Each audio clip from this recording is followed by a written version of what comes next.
अस्सलाम वालेकुम जी, this is me Hammad. तो मैं उम्मीद करता हूँ कि आप सब लोग खैरियत से होंगे। सो डियर फ्रेंड्स, आज की हमारी ये वीडियो 9th क्लास के साइंस ग्रुप के स्टूडेंट्स के लिए है। तो आज हम उनका चैप्टर नंबर 1 स्टार्ट कर रहे हैं। 9th क्लास के जो साइंस ग्रुप के स्टूडेंट्स हैं उनका जो चैप्टर 1 है वो है मैट्रिसेस एंड डिटर्मिनेंट्स। मतलब कालब, उर्दू में हम इसको अगर डिफ़ाइन करें तो ये है कि कालब और उसके अरकान, उनके अंदराज जो हैं और उनके एलिमेंट्स हैं और वो तमाम कंपोनेंट्स जो कि एक मैट्रिक्स के साथ एसोसिएटेड हैं, आज हम वो डिस्कस करेंगे इस वीडियो के अंदर। तो फर्स्ट ऑफ ऑल हम बात कर रहे हैं मैट्रिक्स की, तो अब हम चलते हैं कि मैट्रिक्स है क्या, मैट्रिक्स की तरफ चलते हैं। तो फर्स्ट ऑफ ऑल स्टूडेंट्स, सबसे पहले तो ये कि मैट्रिसेस रेक्टेंगुलर एरेज होते हैं। ओके, एक बात हमारी क्लियर होगी कि हमने इसके इंट्रो में ये कि हाँ, एक मैट्रिक्स जो होता है वो रेक्टेंगुलर एरे होता है, एक बात क्लियर होगी। सेकेंडली ये कि ये रियल नंबर्स होते हैं। What are the real numbers? तो हम रियल नंबर्स की बात करेंगे कि अब अगर हम नंबर्स जितने भी हैं उनको अगर हम सेपरेट लिखें, these are the even numbers, odd numbers, integers, ठीक है। इन चीज़ों की तरफ अगर हम कॉन्सेंट्रेट करें, and also prime numbers. Prime numbers के अलावा भी आगे भी ये रैशनल, इरैशनल नंबर्स हैं, वो टोटल नंबर्स होते हैं, बट जब हम इनको कलेक्टिवली लिखते हैं these are called real numbers. Okay, एक बात हमारी क्लियर होगी।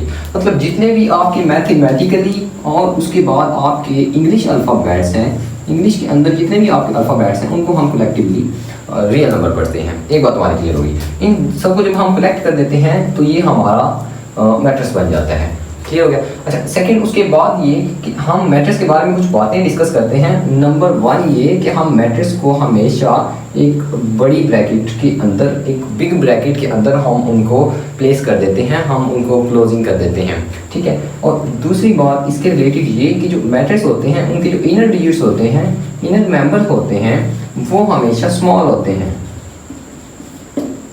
लाइक दिस 1 2 3 और 4, अगर हम इनकी जगह यहाँ पे A B C या D लिखेंगे तो ये हमेशा स्मॉल होंगे। ओके हो गया। और अगर हम कैपिटल लेटर से इनको हमेशा रिप्रेजेंट करते हैं मैट्रिक्स को। अब ये हमारी बातें मैट्रिक्स के रिलेटेड क्लियर हो गई। अच्छा, अब हम नेक्स्ट इसकी तरफ चलते हैं। लाइक दिस कि मैं यहाँ पे एक मैट्रिक्स बनाता हूँ, like A = A B C and D। हम इसको देखते हैं। अच्छा, अब एक मैट्रिक्स के अंदर जो चीज़ें होती हैं हम उनको पहले डिस्कस करते हैं। पहले हमने ये बात डिस्कस कर ली कि हम मैट्रिक्स को हमेशा कैपिटल वर्ड से डिनोट करेंगे। अब हम सेकंड बात की तरफ चलते हैं, वो ये है कि हम मैट्रिक्स के अंदर जितने भी डिजिट्स होंगे वो हमेशा स्मॉल होंगे। तो बात क्लियर होगी। अब थर्ड ये कि मैट्रिक्स जो है ये हमेशा बड़ी ब्रैकेट में हम क्लोज करते हैं। ये सारी बातें हमारी क्लियर हो चुकी हैं ऑलरेडी। अब एक बात जो रह गई वो ये कि हमारा जो मैट्रिक्स था, ये एक साइंटिस्ट थे, एक मैथमेटिकल साइंटिस्ट थे, तो उन्होंने ये दिया था, वो थे आर्थर केले। आर्थर केले ने मैट्रिक्स का वर्ड और मैट्रिक्स का जितना भी आइडिया था वो हमें दिया था। ओके, नेक्स्ट अब हम बात करेंगे कि ये मैट्रिक्स है। मैट्रिक्स के अंदर दो चीज़ें होती हैं, एक रो और जो सेकंड है दिस इज कॉलम। ओके, अब इसके अंदर जो लाइंस फॉर्म में हॉरिजॉन्टल थिंग्स होंगी, दिस विल बी रोज, और इसके अंदर जो वर्टिकल कॉलम्स होंगे दीज आर कॉल्ड कॉलम्स, ठीक है। मतलब horizontal rows and vertical columns. एक और अगर हम यहाँ मैट्रिक्स ड्रॉ करें लाइक दिस 1, अब हम अगर इसमें डिस्कस करेंगे तो इसके अंदर एक ही रो होगी और एक ही कॉलम होगा। रो और कॉलम का हमारा जितना भी पार्ट था ये क्लियर हो गया, ठीक है। अब हम नेक्स्ट एक्सरसाइज की तरफ चलते हैं। चलें आपको एक्सरसाइज की तरफ लेके चलते हैं। वो थी रोज, कॉलम एंड इंट्रो था मैट्रिक्स का। तो अब हम नेक्स्ट अपनी बात कंटिन्यू करते हैं। हमारा जो नेक्स्ट टॉपिक है वो हमारा next topic order of matrix के रिलेटेड है। What is mean by order of matrix? So अगर हम देखें कि हमारे पास अगर रोज की वैल्यू दी हो दिस m एंड कॉलम की जो वैल्यू हो वो n हो, तो अगर हम m/n उन्हें लिखते हैं तो वो कहलाएगा हमारा ऑर्डर ऑफ मैट्रिक्स। कैसे देखते हैं? नहीं देखिए, हमारे पास रोज की वैल्यू थी m एंड कॉलम्स की वैल्यू थी हमारे पाज n, तो हमने इनको m/n लिख दिया, तो ये हमारे पास ऑर्डर ऑफ मैट्रिक्स बन गया। इसको हम एग्जांपल से वेरीफाई कर लेते हैं। फॉर एग्जांपल अगर हम एग्जांपल लिखते हैं A = 1 2 3 and 4, सो अगर हम इसमें अपनी रोज काउंट करें तो हमारी रोज 2 बन रही हैं, 2 हमारी रोज हैं। और अगर हम इसमें कॉलम देखें तो हमारे पास 2 ही कॉलम्स बन रहे हैं। तो अगर हम इसको रोज़ की वैल्यू को बाई अगर कॉलम की वैल्यू के साथ देखते हैं मतलब 2/2, this is called order of matrix. ये हमारे पास ऑर्डर ऑफ मैट्रिक्स क्लियर हो गया। नेक्स्ट जो हमारी बात है वो है हमारे पास इक्वल मैट्रिक। ठीक है जी, अब हमारे पास ये बात है equal matrix. So what is equal matrix? Equal matrix के लिए दो चीज़ों का होना ज़रूरी है, दो चीज़ों का होना लाजमी है। नंबर एक बात ये कि हमारे पास जो मैट्रिक्स हो उसका ऑर्डर सेम हो, मतलब दो अगर मैट्रिक्स हैं उनका ऑर्डर सेम हो। एंड सेकेंडली बात ये कि वो सेम होनी चाहिए बिल्कुल एज इट इज़। अगर फर्स्ट वर्ड लिखा हुआ है तो वो सेकंड वर्ड से सेकंड मैट्रिक्स के फर्स्ट वर्ड से मैच होना चाहिए। मतलब दोनों मैट्रिक्स के अंदर अगर आपके वर्डिंग और वर्डिंग के साथ साथ उनका ऑर्डर सेम है then this will be called equal matrix. Example देखते हैं हम इसकी। और अगर हम एक मैट्रिक्स ए लिखते हैं 3 and 2 एंड सेकेंड मैट्रिक्स अगर हम बी लिखते हैं तो यहाँ भी 3 और 2 होना चाहिए। अब देखिएगा कि इनका first of all order same है और उसके बाद ये इक्वली बिल्कुल सेम है। तो ये था हमारे पास इक्वल मैट्रिक्स। अभी मैं कुछ एक्सरसाइज के क्वेश्चन आपको बता देता हूँ। अभी मैं देख रहे हैं जैसा कि आप स्क्रीन पे, तो ये एक्सरसाइज के क्वेश्चन हैं जो कि ऑर्डर ऑफ मैट्रिक्स के रिलेटेड और इक्वल मैट्रिक्स के रिलेटेड है। ये भी बिल्कुल एज इट इज़ होंगे। जो आपके पास ऑर्डर ऑफ मैट्रिक्स होगा उस क्वेश्चन को सॉल्व करने के लिए आपने first of all for example अगर आपके पास ये क्वेश्चन आ जाता है कि 1 2 3 and 4 5 and 6, इसको सॉल्व करने के लिए पहले आपने रोज़ की वैल्यू लिखनी है। रोज़ की वैल्यू इसमें 2 है एंड देन आपने कॉलम्स की वैल्यू लिखनी है। देन कॉलम की वैल्यू प्लस 3 है। तो आप इसका जब ऑर्डर लिखेंगे, ठीक है जी, ऑर्डर आपका इसके पास हो आपका होगा 2/3। तो ये आपका क्वेश्चन इस तरह सॉल्व होगा। एक्सरसाइज के जितने क्वेश्चन हैं वो स्टूडेंट्स आपने इस तरह सॉल्व करने हैं। और अगर हम बात करें इक्वल मैट्रिक्स की, तो इक्वल मैट्रिक्स में अगर आपके पास कोई भी मैट्रिक्स दिए हो, लाइक ए अगर दिया हुआ हो 1 4 8 9 एंड आपके पास बी दिया हो 1 4 8 9 एंड देन अगर आपके पास सी दिया हो 1 8 4 9, तो आप इसको ऐसे लिखेंगे कि ए इज इक्वल टू बी। ठीक है जी, ए इज इक्वल टू बी लिखेंगे। क्यों लिखेंगे जी? बिकॉज इनका जो ऑर्डर है, ठीक है जी, इनका ऑर्डर ये आपके पास सेम है। ये आपके पास एक रीज़न है कि ये दोनों आपस में सेम है, तो इस वजह से आपने इनको इक्वल मैट्रिक्स लिख दिया। ये हमारी बात क्लियर होगी ऑर्डर ऑफ मैट्रिक और इक्वल मैट्रिक के लिए। तो हम आज पहले चैप्टर अपना क्लियर कर रहे थे। पहले चैप्टर में आज मैंने आपको इंट्रो करवाया मैट्रिक का, ठीक है, उसके डिटर्मिनेंट्स बताए। और उसके बाद एक बात जो हमारी रहेगी वो ये कि अगर जो मैट्रिक के अंदर जितनी भी चीज़ें होती हैं इनको हम एलिमेंट्स ऑफ मैट्रिक कहते हैं, एलिमेंट्स कहते हैं, या हम इसके बाद इनको एंट्रीज कहते हैं। तो ये एंट्रीज या एलिमेंट ऑफ मैट्रिक कहलाते हैं।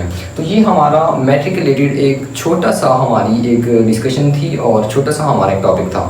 अभी एक्सरसाइज के कुछ क्वेश्चंस आप जैसे कि देख रहे हैं वो भी आपने एज टी करने हैं। तो ये आपकी आज मैट्रिक का टॉपिक, मैट्रिक की definition, row column, equal matrix and order of matrix, ये बातें हमारी क्लियर होगी। ठीक है, उसके बाद एक्सरसाइज का हम 3 लॉन्ग क्वेश्चन थर्ड की तरफ चलते हैं, वो हम देखते हैं।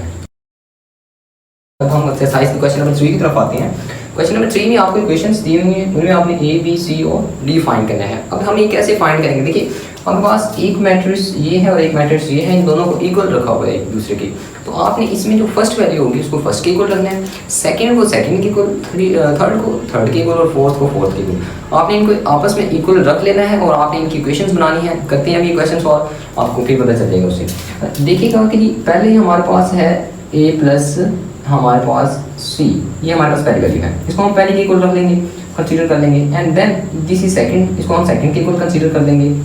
तो ये हमारे पास हमारी सेकंड दो इक्वेशंस बन गई। उसके बाद ये थर्ड को हम थर्ड के इक्वल कंसीडर कर लेंगे और हमारे पास जो फोर्थ होगी 4 6 माइनस डी, इसको हम फोर्थ के इक्वल कंसीडर कर लें। ये 4 इक्वेशंस हमारे पास बन गई। हम इसको हम इक्वेशन 1 का नेम दे देते हैं, इसको हम इक्वेशन 2 और इसको हम इक्वेशन 3 और ये हमारे पास इक्वेशन 4 आ गई।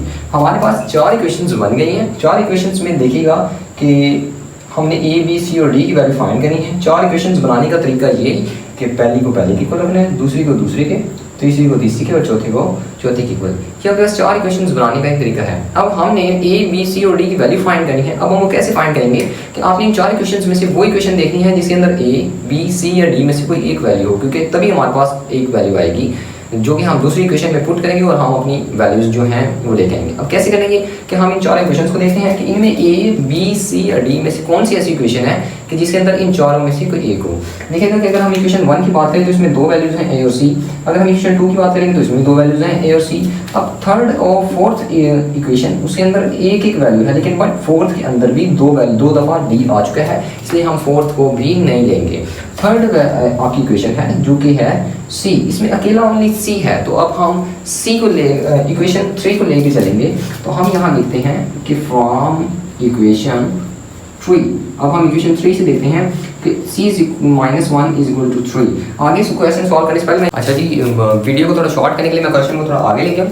देखिएगा कि हमने a की वैल्यू फाइंड यहाँ पे करनी है, तो हमने चारों में से वो वैल्यू ली जिसके अंदर a b c या d में से कोई एक हो। देखिएगा कि हमने थर्ड इक्वेशन ली जिसमें c था, तो हमने c की वैल्यू कैसे फाइंड की कि यहाँ मान अगर माइनस हो रहा है तो ये इधर आके प्लस हो जाएगा, तो हमारे पास c की वैल्यू 4 आ गई। ये हमने c की वैल्यू क्लियर कर ली। अच्छा, अब हम अगली इक्वेशन के अंदर ये वैल्यू पुट करेंगे ताकि हम दूसरी जो हमारे पास वैल्यू है वो हम ले इसके। अब कैसे पुट करेंगे, देखिएगा कि ये इक्वेशन हमारी खत्म हो चुकी है। अब हमारे पास पहली इक्वेशन है उसमें c है, तो हम ये c की वैल्यू पहली इक्वेशन में पुट कर सकते हैं। तो हम by putting c is equal to 4 in equation 1 में हम अगर ये पुट करेंगे तो यहाँ पे c की जगह हम 4 लिख देंगे और 4 इधर प्लस हो रहा है, दूसरी साइड पे आगे माइनस होगा, तो हमारे पास a और a इज इक्वल टू -4 आएगा। अब हमारे पास a और c दो वैल्यूज हमारे पास क्लियर हो चुकी हैं।